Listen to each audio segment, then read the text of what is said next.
Hai guys, selamat datang di channel Gereja Internet. Jangan lupa klik tombol subscribe dan nyalakan lonceng pemberitahuan supaya kamu bisa mendapatkan pengajaran setiap minggunya tentang kebenaran yang alkitabiah. Klik subscribe itu nggak bayar guys. Tapi dengan klik subscribe, kalian baru saja mendukung Gereja Internet supaya terus dapat berkembang di dunia YouTube. Jangan lupa like, comment, and share ya guys. Terima kasih Tuhan Yesus. Kirata shikara gata sada. Shikara gata sokoro mushiki agara. Kiana rahase kire gata koro mushiki. Kiara hasi kara gata sanda kara nama. Kiana hasi kara gata kaya. Sikaya rala ramaya nara, kiara hasa karala ramaya nara, kiara harata karala rama, kiara hasu rata karala maya rana, kiara hasi karala rana, kiara lata kasu.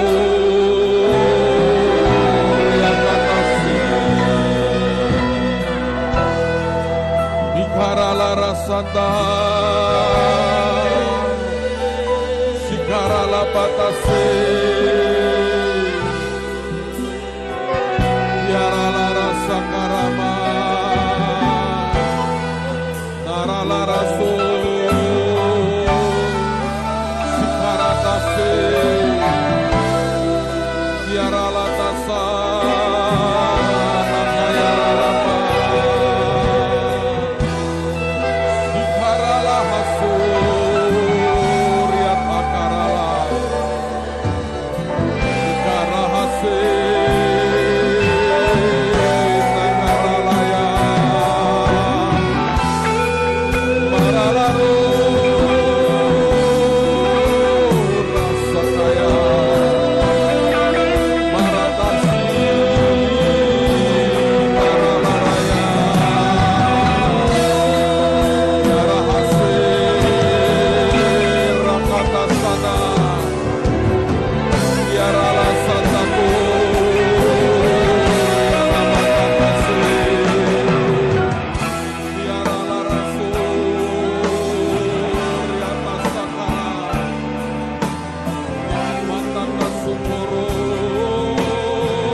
Tuhan, terus Engkau yang bawa kami dalam pusat kehendak-Mu. Di masa-masa seperti ini, kami hanya berkata Tuhan, hanya Engkau yang bisa membawa kami kepada jalan keselamatan, kepada jalan Tuhan yang mulia, kepada apa yang Engkau inginkan ya Tuhan. Pagi ini kami mau percayakan lagi bangsa dan negara kami kepadamu. Dengan semua yang sedang terjadi hari-hari ini. Beri anugerah bangsa ini bisa melihat akan kebenaran-Mu ya Tuhan. Celikkan mata kami untuk bisa melihat apa yang Engkau ingin tunjukkan. Celikkan mata bangsa ini bisa melihat bahwa keselamatan hanya di dalam Engkau ya Tuhan Yesus. Dan beri setiap umat-Mu mengerti apa bagian kami masing-masing. Apa yang penting buat kehidupan kami. Apa yang perlu. Sehingga hidup kami ini sungguh Tuhan menyukakan hati-Mu. Dan beri kami ketekunan untuk melakukan kehendak-Mu. Berikan hati yang berkorban. Bahkan merelakan apapun Tuhan. Terima kasih untuk setiap anugerah. Terima kasih untuk setiap berkat dan yang Engkau anugerahkan buat kami. Dan pagi hari ini Engkau bicara dalam hidup kami. Celikkan mata rohani kami. Siapkan kami juga terima tubuh dan darah-Mu. Kami di dalam Engkau dan Engkau di dalam kami. Dan Roh Kudus tolong kami Tuhan. Mengerti akan jalan-jalan-Mu. Di dalam nama Tuhan Yesus. Dan semua kita berkata, amin, amin, amin. Silakan duduk saudara. Dalam seminggu ini hampir tiap hari ada dari kita yang pergi menolong akan saudara-saudara kita yang tertimpa musibah di sekitar Gunung Merapi. Ada banyak yang sudah ambil bagian melayani, sebagian melakukan sesuatu yang menolong mereka saat itu dengan memberi makan, mengantarkan makanan. Sebagian lagi sampai bisa mendoakan, melayani mereka, membawa mereka kenal dengan Tuhan. Sebagian masuk di daerah yang sudah banyak pertolongan di sana. Yang saya tahu di TV itu beberapa daerah sampai nasi basi karena memang sudah begitu banyak. Tapi ada daerah-daerah yang betul-betul tidak terjangkau. Anda dukung doa, masih ada ribuan warga kita yang tidak mau diungsikan. Tidak pernah tercover di berita, tapi kalau mereka teman-teman ini masuk, naik ke atas itu ya, itu masih di zona di bawah 20 kilo yang ditetapkan pemerintah. Dan jumlah mereka ribuan. Mereka tidak mau pindah. Saudara bisa mengerti bahwa beberapa hari terakhir yang meninggal makin banyak dan masih ada beberapa yang belum bisa dievakuasi karena tanahnya itu panasnya luar biasa. Saudara, ini panggilan buat kita dan tidak punya pilihan lain. Dapur umum kita menurut saya butuh tiap hari memberi makan minimal 8.000 sampai 10.000 orang. Karena itu kita butuh tenaga sangat banyak. Yang biasa kerja sudah melakukan yang terbaik, tapi kalau ditarget setiap hari 10.000, mereka akan seperti di kawah Gunung Merapi juga, saudara. Karena itu bukan pekerjaan yang gampang. Kalau Anda salah sistem, nasi panas Anda bungkusi, dalam sekian jam Anda sampai ke sana nasinya busuk semua. So mesti ada sistemnya, mesti ada pengaturannya dan sebagainya dan butuh orang sangat banyak. Saya ingin menghimbau ibu-ibu terutama, para pria juga boleh, yang mau menyediakan waktunya untuk kerja di dapur umum. Melakukan bagian kita. Tidak usah Anda ke sana, lebih banyak dibutuhkan orang masak. Untuk bagi makanan ke sana nggak perlu terlalu banyak orang. Nanti malah saya khawatirnya sebagian itu piknik.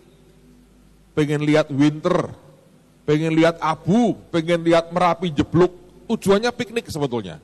Nggak benar-benar nolong itu saya tahu ada banyak yang hatinya tergerak, tapi sambil lihat-lihatnya itu ada, saudara. Ya nggak banyak lah, 80% gitu kira-kira. 20%-nya nolong orang, 80-nya itu saya khawatir cuma lihat-lihat. Nah akibatnya itu hanya foto bersama, begitu-begitu kayak di koran itu loh saudara. Ya yang begitu-begitu kita nggak membutuhkan. Tapi kalau saudara punya hati untuk melayani mereka, Anda punya keberanian memberitakan Yesus, Anda punya hati keberanian mendoakan mereka minimal, saudara perlu berangkat. Tapi kalau hanya mau lihat-lihat, ngalami aku belum pernah nih seumur hidup, kayak opo gunung jeblok, tidak usah saudara. Anda di depan kompor 3 jam begini aja sudah rasanya kayak begitu. Nah yang dibutuhkan saudara, mereka yang mau kerja, tolong di dapur umum. Jadi caranya bagaimana? Sederhana. Nanti di amplop persembahan ini, kalau saudara mau jadi volunteer, di bagian belakangnya ya, jangan bagian depannya. bagian belakangnya tulis nama dan nomor telepon saudara yang bisa dihubungi. Nanti kita akan atur. Tapi saya mau beritahu, kalau kita berangkatnya pagi, maka itu waktunya pagi-pagi benar. Subuh itu mulai masak atau agak malam. Jadi ini pengorbanan saudara ya. Jadi kalau saudara mau ambil bagian, tulis namamu dan nomor handphonemu. Nanti akan dihubungi. Jam berapa akan kumpul dan sebagainya. Kalau jumlahnya banyak banget, nanti dapurnya penuh. Isinya orang umpel-umpelan, orang tok tidak bisa masak, dodok pun tidak bisa. Jadi harus diatur jumlahnya. So, nama dan nomor handphonenya. Nanti kita akan atur, saya minta nanti habis kebaktian, minta Pak Wong, minta Bu Debi dan beberapa teman yang ngurusi dapur, tolong ketemu saya sebentar. Oke, tulis nama dan nomor handphonenya, sehingga kita bisa kerjakan dengan baik. Saya mengerti di banyak tempat juga membutuhkan akan selimut, butuh segala macam. Itu yang pertama. Yang kedua, saya ingatkan lagi, kita ada doa puasa rantai. Dan saudara saya minta ambil bagian 2 minggu ini, ambil waktu. Tiap orang boleh pilih harinya, pilih jamnya, saudara puasa, ambil bagian. Kemudian tiap hari, ambil waktu 15 menit, doakan bangsa dan negara kita ini. Saya punya banyak teman, sekarang ini Tuhan itu sebetulnya ajaib loh. Ada banyak orang yang punya ketajaman, kepekaan, mengerti apa yang belum terjadi sebelumnya. Dulu zaman kita perang dengan bambu runcing, kita hanya punya nyali keberanian. Zaman sekarang orang kalau perang high-tech saudara. Dari atas, dari satelit ada penginderaan, musuh di mana dia sudah tahu. Para jenderal di Amerika kalau mimpin perang itu di tendanya, depannya layar gede, tentaranya bergerak kemana, satelit di atas mantau. Musuh di mana dia kasih kode. Makanya kalau sampai tetap mati banyak itu gawat juga sebetulnya. Nah, sekarang ini juga sama secara rohani. Ada banyak orang-orang yang bisa ngerti. Dan ini bukan orang-orang yang flaky ya, yang asal gitu-gitu nggak ada. Tapi ini benar-benar tajam. Ada orang-orang yang ngomong ke saya sudah cukup lama, kira-kira sekitar 6 bulan terakhir. Tiap kali dapat sesuatu dia ngomong, Pak saya kok merasakan ini. Pertama saya nggak terlalu pedulikan, tapi berkali-kali beberapa orang ini boleh dibilang selalu benar saudara. Terakhir dia berkata gini, Pak saya lihat air gede sekali dan ratusan orang mati. Bakal ada tsunami. Saya bilang, oh ya doakan. Saya gitu aja. Tiba-tiba kejadian di Wasior. Wasior kan kena air bah. Lalu saya pikir, oh Wasior. Dia bilang gini, Pak bukan ini yang Tuhan maksudkan. Ya, saya bilang, ya mungkin aja kan ini kan air, saya berkata. Bukan Pak. Enggak lama yang Mentawai. Boom, tsunami kejadian. Nah sekarang ini orang yang sama ngomong ke saya begini, Pak November akan terjadi sesuatu. Dia tidak tahu itu apa. Tapi kalau Anda lihat, letupannya di November ini mengerikan. Dan ini katanya Merapi ini belum yang terbesarnya loh. Siapa yang sempat merasakan abunya tadi malam? Saudara tahu mampir Semarang, nah jangan berpikir begini, oh sampai Semarang, engkau tekan Surabaya, bukan itu ke bawah angin. Ya itu bukan abu berjalan, hari ini Semarang, besok Demak, Kudus, gitu bukan saudara. Itu karena ke bawah angin, nah anginnya ngarahnya ke sini, nyampe, jadi jangan dipikir kayak barang bergerak, nyampe Semarang loh, nyampe Ungaran loh. Loh kok tekan-tekan itu soal angin. Mungkin kemarin di Ungaran angin berubah, tahu-tahu mungkin Jakarta. Bisa nggak? Bisa, itu kan masalah angin aja yang membawa. Jadi juga jangan terlalu panik kayak orang Senewan begitu saudara. Ya, kok kayak pasukan mana berangkat dari mana ke mana begitu. Coba dengan logika Anda lihat dengan tenang, hadapi ya. Nah, makanya saya berkata, ayo doa. Sembayang, doakan rumahmu, doakan kotamu. Gitu ya, kalau Anda berkata, oh seneng kewae ya, serasana sendiri. Ini warning, ini peringatan. Kenapa Tuhan tunjukkan ke kita? Jelas kalau Tuhan ngomong, artinya kita masih bisa batalkan. Kita masih bisa minta Tuhan singkirkan. Nah tergantung Anda mau doa seperti apa. Mau perang ya boleh, nggak mau perang ya meratap-rataplah begitu kayak anak kecil. Anda diamkan ya diamkan. Tapi itu masing-masing kita, responsibility-nya di kita masing-masing. Nah saya hanya bisa mengatakan doa, ambil waktu puasa. Karena ini sesuatu yang serius loh. Ini gawat loh. Saudara pikir ya, itu kalau itu terus-terusan saudara, itu perekonomian di selatan ini bisa lumpuh. Dan Anda jangan salah berkata, oh mari ini ya senang-senang ya. Ini ya saudara ya, sekarang pikir ya, berapa ratus ribu orang setelah Merapi reda, mau tinggal di mana? Tanah mereka ini sudah akan kering, butuh waktu puluhan tahun untuk bisa bercocok tanam di tempat yang sama. Kayak dibakar belerang. Oh nanti sekian puluh tahun lagi mungkin akan subur. Tapi butuh sekian puluh tahun. Nah menunggu sekian puluh tahun, ini ratusan ribu orang dikemanain. Jangan dipikir ini beban loh. Ini bebannya bisa, ini kalau orang nggak ngitung, ya Anda akan happy-happy piknik ke Merapi. Tapi kalau Anda ngitung ini dampaknya, efeknya bisa besar. Tapi sisi lain saya juga percaya ada orang-orang yang berkata begini, oh Merapi sedang menyerahkan kekayaannya kepada kita. Betul juga itu. So kita melihat dari semua sudut, semua aspeknya, dan saya ingin kita sebagai orang percaya, seharusnya lah kita di situ. Tadi teman-teman cerita ketemu dengan kelompok-kelompok garis keras dari golongan lain. Itu mereka hanya beberapa gelintir orang ngerahkan itu pasang bendera kerja kayak begitu. Saya bilang sejujurnya ya, secara manusia ya, kita nggak menang. Bayangin kita itu spirit of pikniknya tinggi. Walaupun saya berkata banyak orang betul-betul melakukan pengorbanan. Ayo saya tahan nggak anak? Tiap hari 2 minggu aja. Tiap hari. Pasti nggak bisa. Nanti bilang, nah rambutku kan keramas terus, bendino rontok. Ada nanti ngeblonya lama. Ada yang berkata, wah saya watuk-watuk. Nah sekali ngapain ya? Kita kan berfoto, ambil gambar, ambil orang susah. Bagus sih, saya menghargai itu. Tapi bandingkan dengan mereka. Tinggal sekian waktu diperintah atasannya kerja.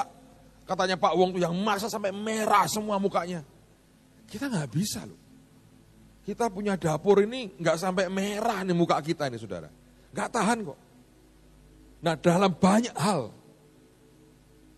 Dengan Mbah Marijan aja kita kalah. Loh iya toh. Coba kita yang jaga Merapi, Melayu duluan saudara.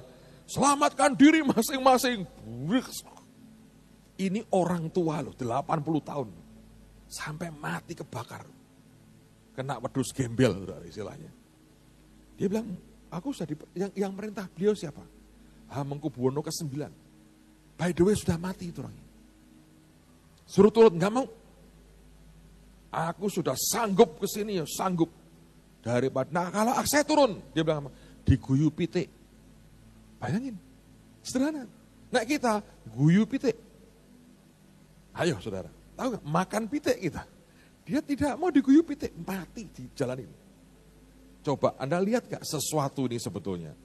Ada orang-orang yang punya mentalitas kayak begitu. Nah, lepas dari apapun yang dia yakini. Dia membuktikan dia seorang abdi yang setia. Saudara, menurut saya ya Tuhan akan bahagia loh. Kalau Tuhan itu punya yang begitu. Tapi kita ini baru abu sampai Ungaran, sampai Banyumane. Gara-gara awu ya panik saudara. Bayangin saudara.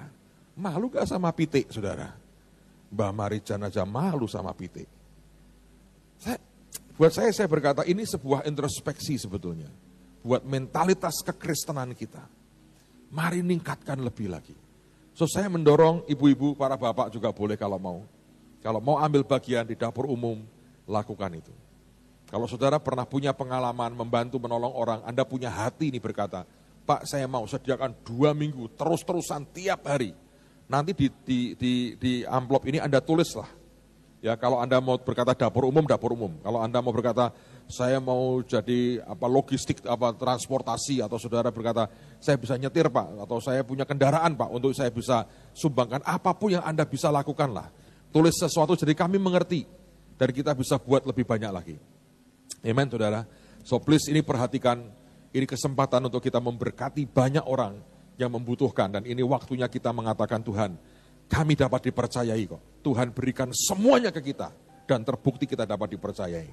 So sebetulnya kalau kita bandingkan dengan hidup orang-orang sekitar kita, malulah terlalu banyak hal yang mereka sudah lakukan dan kita tidak melakukan terlalu banyak. Saudara, saya juga mau putar klip beberapa hari yang lalu, hari Kamis, kita buat panen perdana dari prajurit pelopor pembangunan, dahsyat sekali. Saya masih ingat pada waktu awal kita baru mau launching, rame dengan teman-teman dari Dinas Pertanian. Mereka ngotot berkata harus kasih urea, nggak bisa ini, tidak bisa. Di Jawa Tengah itu, kata mereka, rata-rata per hektar itu kira-kira 4,7 ton. Beberapa mungkin lebih dari itu, tapi kalau di rata-rata di Jawa Tengah, itu per hektar mereka hanya bisa hasilkan 4,7 ton. Kemarin di Kudus, langsung dihitung di tempat oleh petugas Departemen Pertanian dan kelompok tani, dalam 1 hektar mereka hasilkan 14 ton. Dan 14 ton. Yang saya tahu ada daerah lagi yang sampai 15,5 ton. Tertinggi menurut saya 15,5 ton yang pernah saya dengar. Nah, bayangkan dari 4,7 naik 14 sampai 15,5 ton. Sedangkan biaya yang dibutuhkan jauh lebih kecil. Beberapa saudara diberi info kira-kira 2,5 juta kan? Ya itu kalau tanahnya siap dikerjakan. Tapi kalau masih hutan lebat ya nggak bisa lah saudara, Anda mesti land clearing itu kan butuh uang besar sekali. Tapi kalau tanahnya sudah ready tinggal dibajak, dikerjakan itu memang betul, hanya segitu. Bayangin, itu besar sekali, itu pelipat gandaan yang dahsyat sekali. So saya mau tunjukkan klipnya sebelum kita belajar firman Tuhan sama-sama, silakan.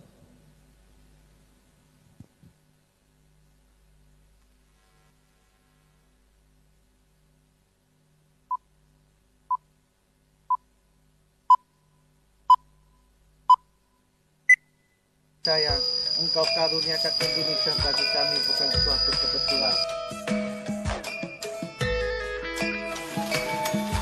Luar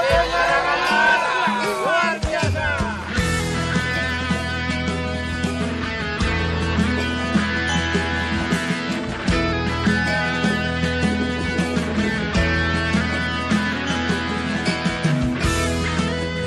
Indonesia Diharapkan akan dapat merangsang timbulnya kepedulian bagi masyarakat Jawa Tengah dan daerah istimewa Yogyakarta sambil terus memperkokoh kemanunggalan TNI rakyat. Bahwa ini sebuah perjuangan panjang bangsa kita. 3 bulan ke depan ini dengan sukacita kita akan garap tanah kita yang terlantar, yang kritis, yang tidak ada orang yang punya. Dan mari kita ubah jadi sesuatu yang luar biasa. bangkitlah para pahlawan, semua penduduk negeri, bangkit dan mari bangun negeri ini.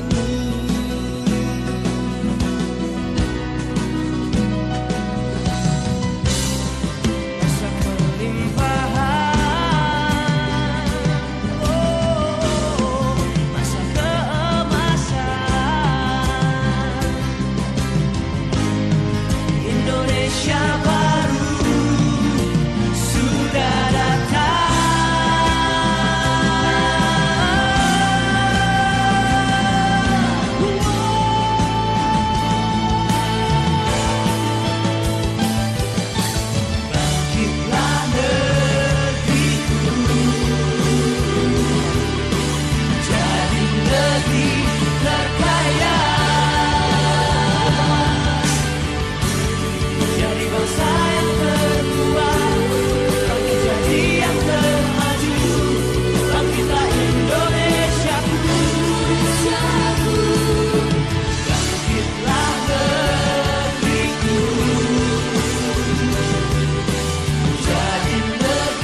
penduduk negeri. Bangkit dan mari bangun negeri ini.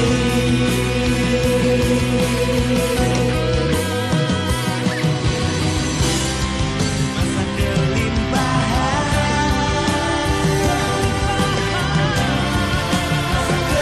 masa keemasan, Indonesia baru sudah datang.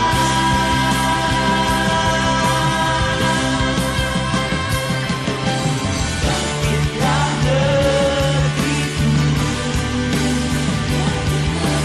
jadi negeri terkaya,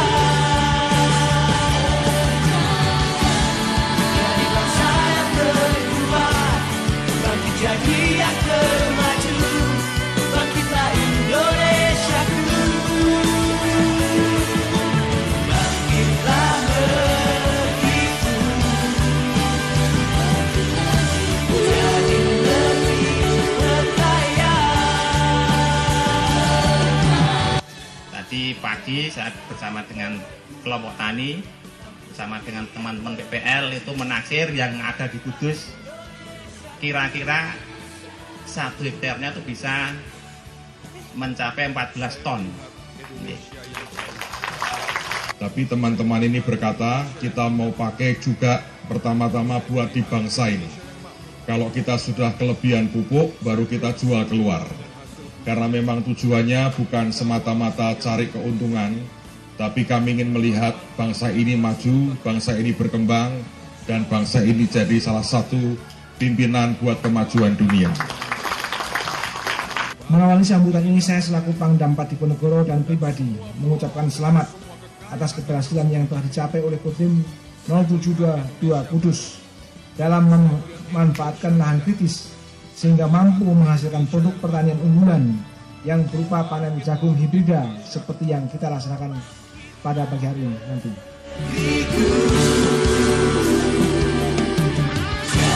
Negeri terkaya,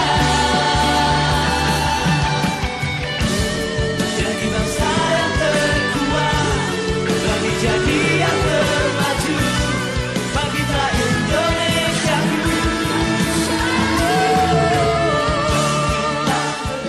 Judulnya kan, temanya kan TNI Pelopor Pembangunan.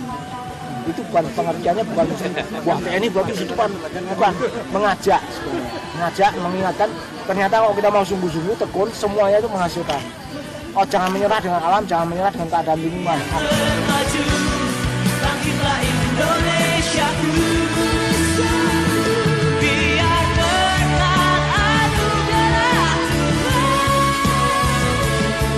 pemerintahan kemuliaannya, kerajaan dan kebenarannya, keselamatan dari mananya atas Indonesia.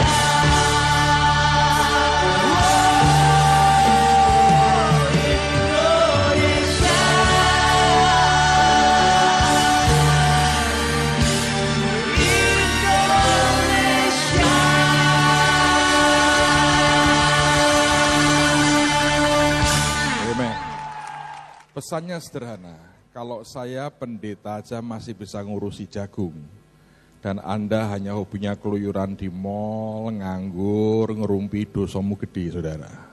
Satu hari Tuhan akan tanya, pendetamu bisa ngurusi jagung? Saya enggak, Pak, saya hanya makan bergedel jagung, Tuhan.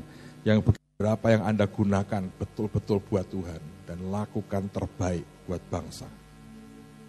Wah, saya enggak bisa, Pak, saya kan siang tidur siang dulu, mesti bubuk siang supaya mata saya tetap segar dan bagus.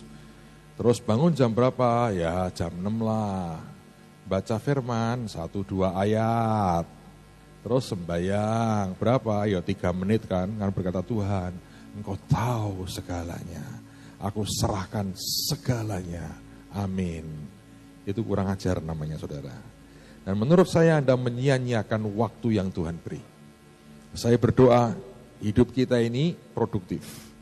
Ingat Alkitab berkata Tuhan itu, dia berkata kata Yesus, akulah pokok anggur, kamulah carang-carangnya, Bapakkulah pengusahanya.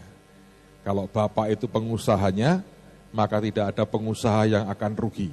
Satu hari dia akan lihat hidupmu, ini kaki yang nganggur nih, makan terlalu banyak berkat, coret gitu, repot saudara.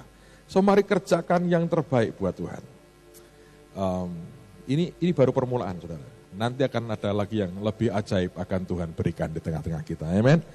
So mari kita buka firman Tuhan hari ini. Mazmur 84. Mazmur 84, saya ingin membaca dari ayat yang pertama sampai dengan ayat yang ke-8. Mazmur 84 ayat yang pertama sampai dengan ayat yang ke-8, nanti di rumah masing-masing saudara baca sampai dengan ayat yang terakhir. Mazmur 84 mulai ayat yang pertama. Untuk pemimpin biduan, menurut lagu Gitit, Mazmur Bani Korah.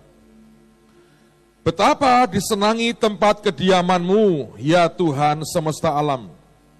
Jiwaku hancur karena merindukan pelataran-pelataran Tuhan.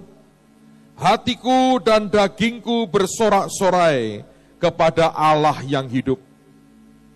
Bahkan burung pipit telah mendapat sebuah rumah, dan burung layang-layang sebuah sarang.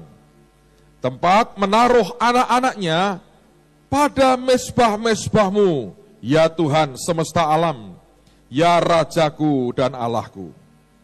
Berbahagialah orang-orang yang diam di rumah-Mu, yang terus-menerus memuji-muji Engkau, Selah. Berbahagialah manusia yang kekuatannya di dalam Engkau, yang berhasrat mengadakan ziarah. Apabila ia melintasi lembah Baka, mereka membuatnya menjadi tempat yang bermata air. Bahkan hujan pada awal musim menyelubunginya dengan berkat. Mereka berjalan makin lama makin kuat, hendak menghadap Allah di Sion. Saya menggambarkan bahwa 8 ayat ini merupakan sebuah perjalanan. Dan inilah yang saya berkata, perjalanan untuk menuju kepada kedalaman dalam hubungan kita dengan Tuhan. Dan ada 3 step yang kalau Anda membaca dengan teliti akan tergambar dengan sangat jelas di Mazmur pasal yang ke-84 ini. Step yang pertama adalah ketika dia mengatakan jiwaku itu hancur, jiwaku remuk, jiwaku menjerit merindukan akan pelataran-Mu. Nah, kalau Anda mendengar kata pelataran, saudara harus bisa menangkap gambaran akan bait Allah yang dibangun oleh Musa pada waktu itu. Ada 3 bagian dari bait Allah. Ada halaman atau pelataran, kemudian ada ruang suci, dan ada ruang maha suci. Ketika Salomo membangun, juga dia buat yang sama. Yang ruang suci dan ruang maha suci dalam satu gedung. Halamannya di bagian luar, yang open air, yang terbuka. Maka yang pertama, pemazmur ini, Bani Korah mengatakan, Tuhan, jiwaku sangat merindukan akan pelataran-Mu. Sebuah perjalanan itu selalu dimulai dengan dia berkata, aku merindukan pelataran-Mu, dan yang ajaib adalah, yang dirindukan adalah mezbahnya. Nah, inilah yang membuat sebetulnya kekristenan itu sebetulnya tidak mencapai standar. Karena berapa banyak orang, dia ikut Tuhan oleh karena alasan kejepit. Alasan kebutuhan buat dirinya. Ada datang ke Tuhan karena sakit. Datang ke Tuhan karena hidupnya kacau. Datang ke Tuhan oleh karena dia pengen berkat, utangnya banyak. Oleh karena berbagai masalah ekonomi, keluarga, segala macam. Tapi pemazmur mengatakan yang aku rindukan pelataran-Mu, dan begitu dia menggambarkan pelataran, yang terbayang pertama adalah mezbah. Orang yang sungguh-sungguh jalan menuju kepada kedalaman Tuhan, maka yang dicari pertama dalam hidupnya adalah pelataran, tempat di mana mezbah itu ada. Dan mezbah hanya bicara satu hal, yaitu yang namanya sacrifice atau korban. Kekristenan sebetulnya begitu orang mulai terima Yesus, dia bertobat, dia lahir baru. Maka yang dikejar bukan Tuhan berkati aku, Kerinduan hatinya adalah, Tuhan, apa yang bisa aku persembahkan kepadamu? Dan setiap orang membawa sebuah korban yang berkenan di hadapan Tuhan. Ciri Kristen yang sehat sebetulnya adalah ketika dia kenal Tuhan pertama kali, kerinduan hatinya, jeritan hatinya adalah jeritan untuk berkorban. Dan ujungnya yang dikorbankan adalah dagingnya sendiri. Di tahap yang pertama ini, kerinduan kita hanya melayani, memberikan yang terbaik buat Tuhan. Tidak ada agenda yang lain, kecuali berkata, Tuhan, aku ingin kenal Engkau, aku ingin berikan apapun. Dan tahukah saudara, Alkitab menggunakan sebuah istilah yang menarik. Kata sacrifice, kata korban, yang ditulis dalam perjanjian lama itu artinya stairway by which we went up to the house of the Lord. Itu merupakan tangga yang kita tapaki untuk kita masuk ke rumah Tuhan. Banyak orang berkata, Pak, saya ingin kenal dengan Tuhan. Tidak pernah engkau bisa mencapai rumahnya. Dalam pengertian yang sebenarnya, tanpa ada korban dalam kehidupanmu. Lihat ketika tabut itu dibawa oleh Daud, tiap sekian langkah dia sembelih korban. Tiap sekian langkah dia berikan korban. Hal yang sama dibuat Salomo, memindahkan masuk ke baitnya, tiap sekian langkah korban, tiap sekian langkah korban. Selalu itu merupakan ciri yang Tuhan inginkan.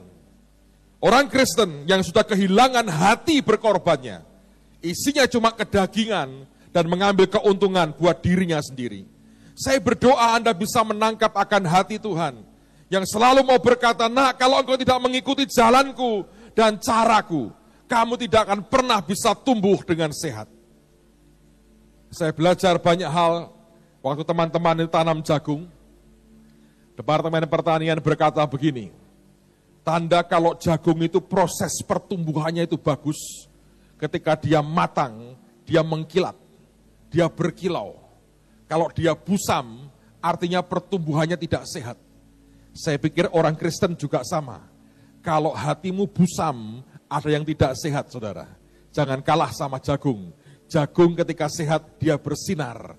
Saya berdoa hatimu, wajahmu bersinar, tidak kusam dan tidak busam, tapi ada terang Tuhan dalam hidupmu. So step pertama adalah belajar untuk hidup dalam sebuah pengorbanan. Karena ini penting. Kalau orang sudah kehilangan hati korbannya lain.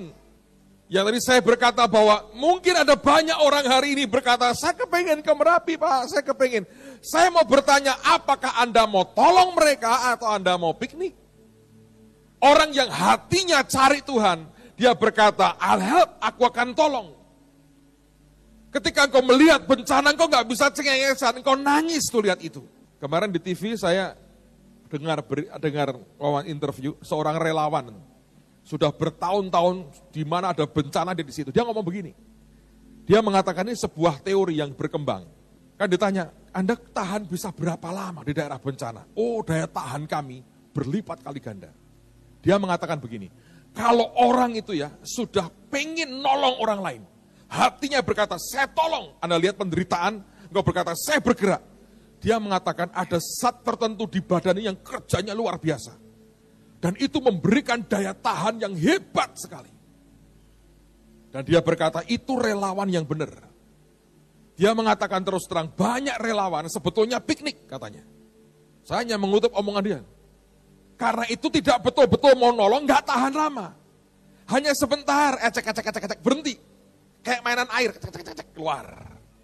Terus cerita, saya nolong lu. Terus kok sekarang? Ya kan sudah kemarin, itu bukan relawan. Dia berkata kalau orang itu ya, hatinya ini kena dengan belas kasihan. Dia bilang, saya tolong, hatinya nih, bukan karena perintah, bukan karena kewajiban, bukan karena orang lain berbuat dan kita mau ikut. Enggak. Dari hati ini mau gitu, itu di dalamnya ada kekuatan luar biasa. Saya percaya dalam hidup kekristenan itu sama. Kalau ada hati ini, spirit sacrifice-mu besar sekali. Dan berkata ya apapun yang dia perintahkan. Itu kekuatan kekristenanmu akan berlipat kali ganda. Contoh paling hebat itu Yesus. Kenapa dia tahan penderitaan seperti itu? Sebab ada kasih yang luar biasa. Korban nyata dia berkata, untuk ini aku datang. untuk sebuah pengorbanan seperti ini, aku ada. Itu membuat kekuatannya berlipat kali ganda. Anda lihat Stefanus, dirajam batu, gak ada kepahitannya. Dia hanya bahkan mintakan ampun orang yang telah merajam dan membunuhnya. Saudara bisa bayangkan ya, itu yang membuat sebetulnya berbeda. Kenapa yang satu lebih kuat dari yang lain? Sininya lain, saudara. Saya mendorong, mari punya hati nih. Lihat orang lain susah, lihat jiwa-jiwa belum diselamatkan. Hatinya jerit berkata, aku mau ini. Kenapa sih saya buat yang begitu-begitu? Apa hebatnya sih? Buat jagung. Kecuali saya melihat bahwa ini sebuah pintu gerbang terbuka. Untuk kerajaan Tuhan turun di tengah-tengah kita. Nggak lain. Saya dapat apa sih ngerjain jagung itu? Tapi saya berkata bahwa ini kerajaan Tuhan. Ini sebuah realita, ini terobosan besar. Dan di tangan orang-orang percaya.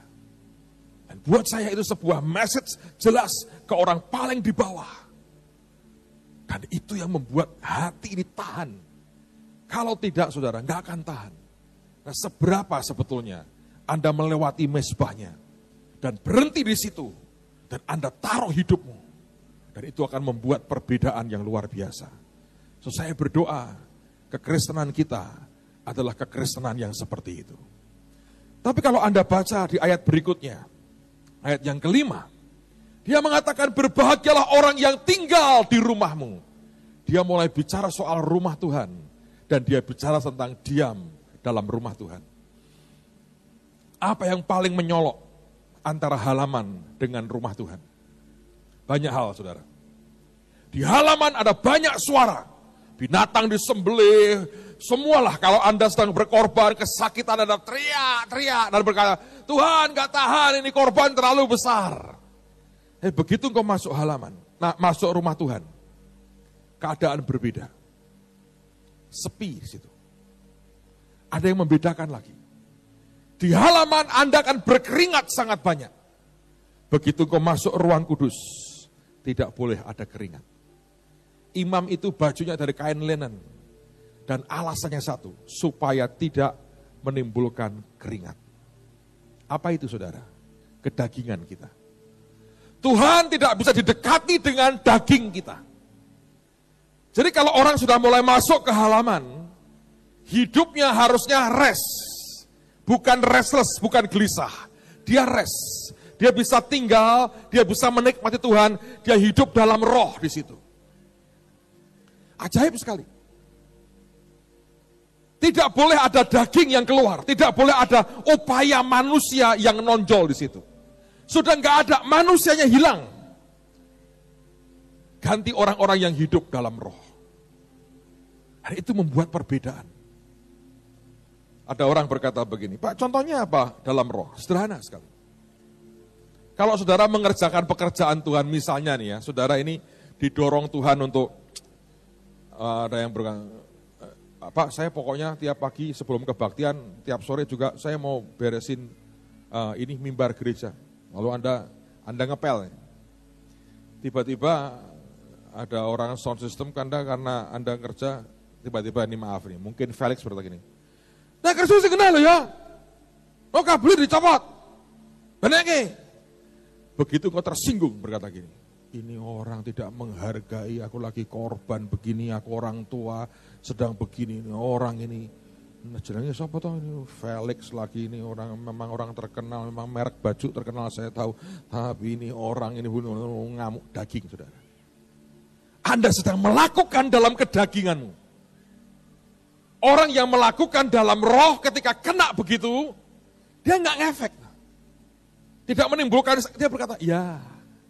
Sebab dia tahu yang dia lakukan, ini seperti yang Tuhan mau. Atau Tuhan berkata gini, kamu jadi choir.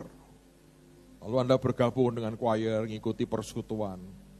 Begitu gabung, di sebelahnya ngomong gini, jangan falas loh ya, malu-maluin saya. Tiba-tiba hatimu bisa panas, matamu merah, daging, saudara. Sebab kalau di level itu, Anda punya ketenangan yang beda. Saudara ngerti betapa sulitnya progres satu langkah dengan Tuhan itu. tidak sesimpel yang orang duga. Untuk bisa hidup dalam sacrifice di halaman dengan mezbahnya saja, dengan keringat begitu banyak, dengan darah di mana-mana, itu berat. Ketika masuk ke ruang kudus, Anda tidak bisa lain kecuali orang berkata begini, ini orang cool banget. Hatinya, jiwanya, gejolaknya sudah reda.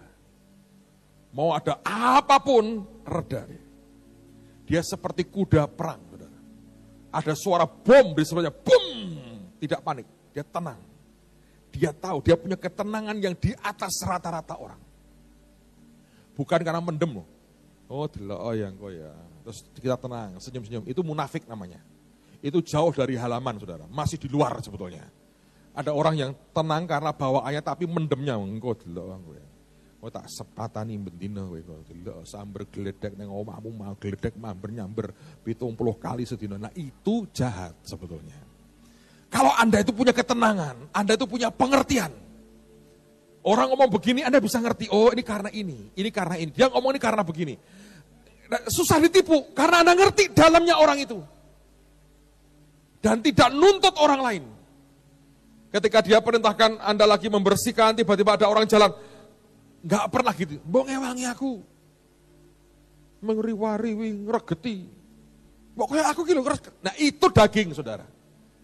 Kalau itu keluar dari hidupmu, berhenti sudah, daging itu. Bertobat. Anda memberi, mempersembahkan banyak waktumu, tenagamu, uangmu.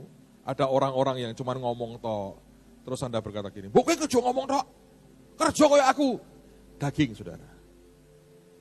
Orang yang melakukan apa yang dia tahu Tuhan perintahkan kepadanya, dia nggak peduli orang lain mau berkata apa, orang lain tidak setuju, orang lain seperti apa, dia lakukan persis apa yang dia tangkap dari Tuhan.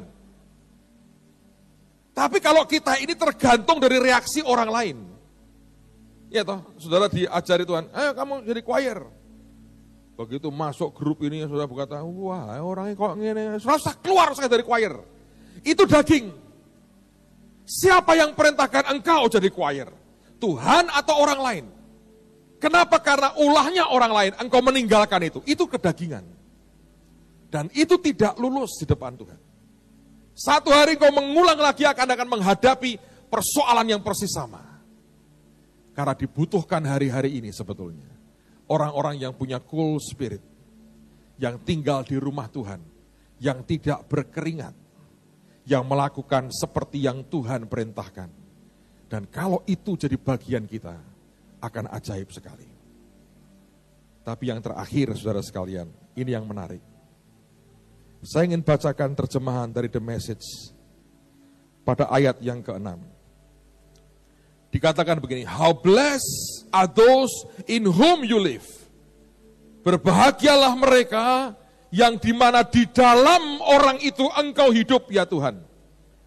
Whose lives become roads you travel. Bahwa hidupnya itu menjadi sebuah jalan raya buat engkau melakukan perjalanan. Saya ulang, dia mengatakan begini, aneh sekali, dia tidak ngomong ruang maha kudus. Dia bicara soal yang lain. Dia bicara soal sacrifice di halaman, dia bicara soal rest di ruang kudus, di rumahnya. Tapi kemudian dia tidak berkata Holy of Holies. Enggak. Dia menerjemahkan Holy of Holies dengan kalimat berbahagialah orang yang engkau tinggal di dalamnya. Siapa yang percaya Yesus di dalam kita? Angkat tangan. Anda orang berbahagia. Tapi kalimat berikutnya berkata, yang hidupnya itu engkau jadikan jalan raya, roads, buat Tuhan untuk melakukan perjalanan. Kemarin saya menjelaskan dua macam orang jalan dengan Tuhan. Saudara, yang pertama, saya perlu turun sebentar. Ini penting buat Anda. Yang pertama adalah orang yang dikatakan Musa begini. Yang membuat kami dibedakan dengan bangsa lain ialah karena engkau berjalan bersama dengan kami. Siapa yang ingin menikmati jalan dengan Tuhan? Angkat tanganmu. Saya juga angkat tangan, saudara. Nah, apa yang hebat dari jalan dengan Tuhan? Oh, ini hebat sekali. Jalan dengan Tuhan itu hebat. Gak usah dengan Tuhan lah, bayangkan jalan dengan presiden. Kemarin saya nonton TV, lihat presiden sampai di Jogja. Kalau Anda orang Jakarta, Anda akan tahu sering ketemu dengan rombongan presiden. Beberapa orang Jakarta marah-marah karena jalannya macet. Tapi kalau presiden lewat, saudara ya, presiden lewat, maka petugas semua dari kebersihan sampai pengamanan akan bergerak. Polisi lalu lintas sampai pengawal presiden, itu jalannya akan dilewati, dibersihkan, di-clearing, bersihkan semua. Setelah bersih rapi, kemudian barulah presiden akan lewat. Dia jalan, dia nikmati, dia berkata halo-halo dengan senyum. Dia nggak perlu membersihkan, itu sudah bebas hambatan. Nggak ada terus kemudian di traffic light berhenti sebentar, dirubung orang amin, ngejreng, Pak Presiden, nyuwun nggak ada itu. Tidak ada hambatan, semua bersih. Bersih. Jalan dengan presiden. Anda jalan dengan Tuhan, akan ada foreigners. Siapa itu? Yohanes Pembaptis. Gitu. Gunung-gunung diratakan, lembah-lembah ditimbun, yang jalan bengkak-bengkok diluruskan. Yohanes tugasnya membuat highway bagi raja. Itu jalan, dan Anda jalan dengan Tuhan. Bukan jalan dengan Yohanes Pembaptis, Anda jalan dengan Tuhan. Dan setiap langkah Anda melihat blessing, kemanisan, sweetness, berkat. Istilahnya orang kita ini nunut mulyo, saudara. Seperti para murid mengikuti Tuhan masuk kota Yerusalem. Hosana, Hosana, mereka nebarkan pakaian mereka buat Tuhan lewat. Tuhan naik di atas keledai, murid-muridnya kayak bodyguard, gagah berkata, terima kasih, terima kasih. Keren banget, gagah, jalan dengan Tuhan. Karena setiap kali blessing. Lapar, lihat pohon ara, gak berbuah, kutuki mati. Pindah lagi, ada buahnya dimakan, nikmati. Waktu puasa nggak usah puasa, metik bulir gandum dimakan. Kalau nggak puasa, mempelai bersama dengan kita. Makan enak, happy everyday. Dijamu makan di rumahnya Simon Sikusta, dijamu makan sama Lazarus, dimasak sama Marta dan sebagainya. Anda boleh apapun, nggak punya duit tinggal mancing, cedung dapat ikan, buka mulutnya cedok dapat duit, bayar pajak. Itu jalan dengan Tuhan. Siapa yang mau nikmati dengan Tuhan jalan angkat tangan? Sudah saya duga, saudara. Saya butuh sukarelawan, satu pria, boleh maju ke depan. Saya butuh satu orang sukarelawan. Nah, bagus nang. Anak saya, saudara. Saya akan habisi dia sekarang. Dalam anugerah Tuhan. Loh, kok tidak jadi itu bagaimana? Sudah gagah begini. Namanya Samuel. Oke? Ini saudara, ini jalan dengan Tuhan. Kalau keberatan ya diam-diam aja, jangan sampai dia tersinggung. Wah, saya keberatan Pak, kok kayak dia, ya jangan di ngomong baik-baik. Jalan dengan Tuhan, ya, jalan dengan saya, jalan dia, nah, nikmati. Kalau dia terus-terusan dengan ayahnya, minggu depan dia ke Amerika, tapi sayang dia banyak acara sendiri, saudara. Sejalan dengan Tuhan. Kalau Anda ikut saya, jalan dengan saya aja, lumayan loh. Minggu depan Anda akan lihat Golden Gate. I mean the real one di San Francisco. Anda akan makan Chinese food yang paling enak di Amerika, di situ ada. Luar biasa. San Francisco. Memang banyak homo, tapi yang lain bisa dilihat kecuali itu. Anda bisa terbang dengan saya ke Los Angeles. Anda bisa lihat tulisan Hollywood di situ. Anda bisa ke China Theater, di mana lantainya, trotoarnya ada banyak gambar bintang, atau nama Michael Jackson dan sebagainya. Billy Graham juga ada. Anda ketemu bintang film, mungkin Anda bisa saya bawa ke Beverly Hills, lihat rumah-rumah yang begitu ajaib. Anda bisa ikut shopping di Rodeo Drive di Los Angeles. Itu baru ikut saya. Saya nggak shopping, Anda yang shopping, bayar sendiri-sendiri. Jalan dengan saya. See? Itu jalan dengan saya. Jalan dengan Tuhan juga lebih ajaib, pasti, percayalah. Lebih dahsyat, lebih luar biasa. And every step is a blessing. Jalan dengan Tuhan itu every step is a blessing. But ada yang lain lagi.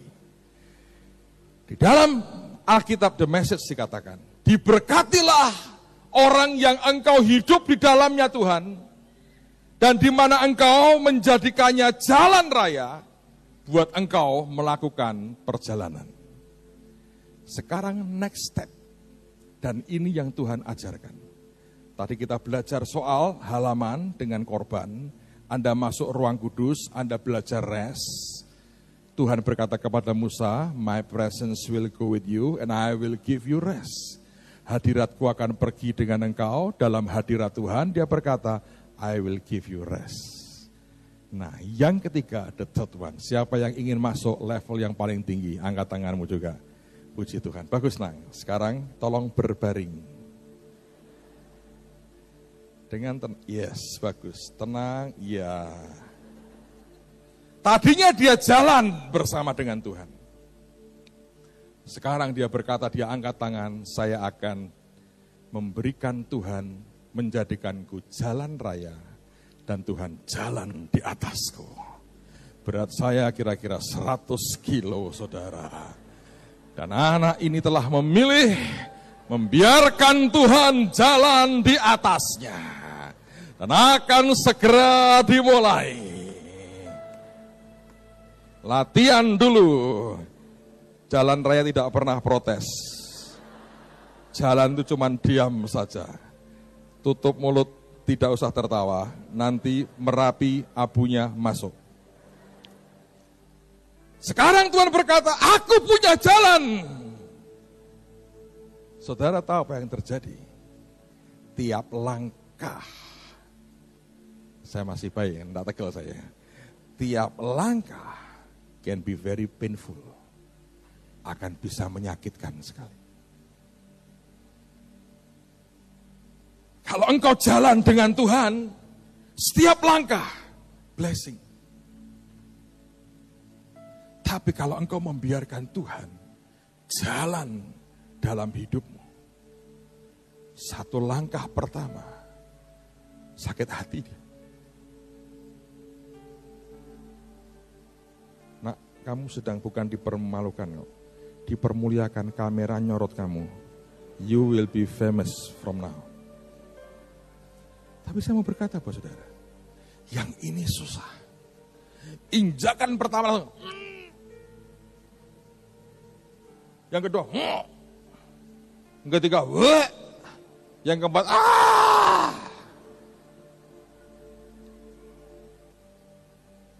Saudara sampai di mana? Oh, blessing kok Pak.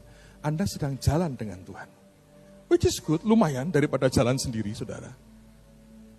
Tapi kalau engkau mau dibawa dalam sebuah perjalanan, tiba-tiba dia berkata hidupmu adalah sebuah jalan raya. Tapi bedanya apa Pak? Dengerin bedanya. Kalau engkau jalan dengan Tuhan, tiba-tiba engkau akan menemukan kerikil-kerikil emas di sekitarmu, engkau ambili. Tapi istilahnya bahasa kita, peringkilan-peringkilan emas, lumayan. Tapi begitu engkau jadi jalan, engkau jadi emas itu sendiri. Engkau tidak usah cari emas, karena emas adalah dirimu. Dan apapun yang kau sentuh, akan berubah, sebab Tuhan jalan di dalam dirimu. Itu yang dikatakan lembah Baka menjadi tempat yang bermata air. The valley of weeping, air mata. Dia rubah jadi mata air. Pembalikan keadaan terjadi. Hujan awal musim. Itu hujan yang turun setelah masa panen selesai. Tidak ada harvest, tidak ada panen. Adanya hujan awal musim. Itu pun menyelubungimu dengan berkat. Dengan kata lain dia berkata, di saat orang lain berkata, tidak ada panen. Tiba-tiba engkau panen karena Tuhan selubungi dengan berkat. Pertanyaannya adalah, maukah saudara jadi road for him to travel? Bangunlah, berdirilah, angkat tilammu dan berjalanlah.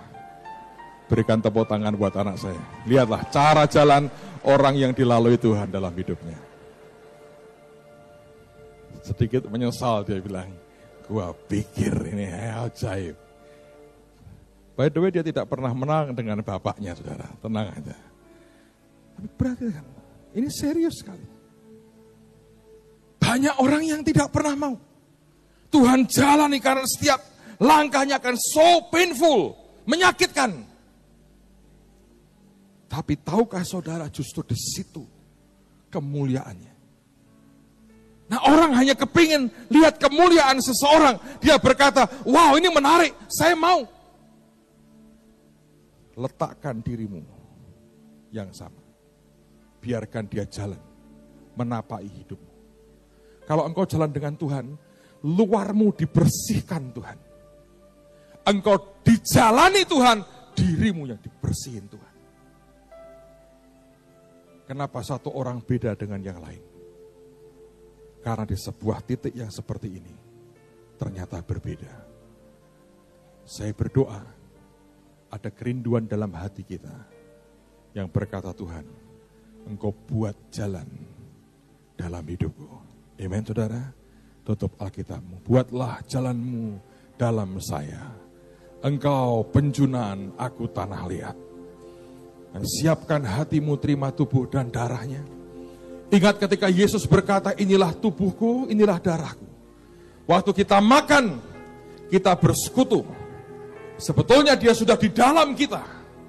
Hanya pertanyaannya adalah, apakah saudara mau membiarkan dia jalan di atas hidupmu? Walk on you. Jalan di atas hidup saudara. Kalau itu terjadi akan dahsyat sekali. Amen, saudara. Terima kasih Tuhan. Terima kasih Tuhan.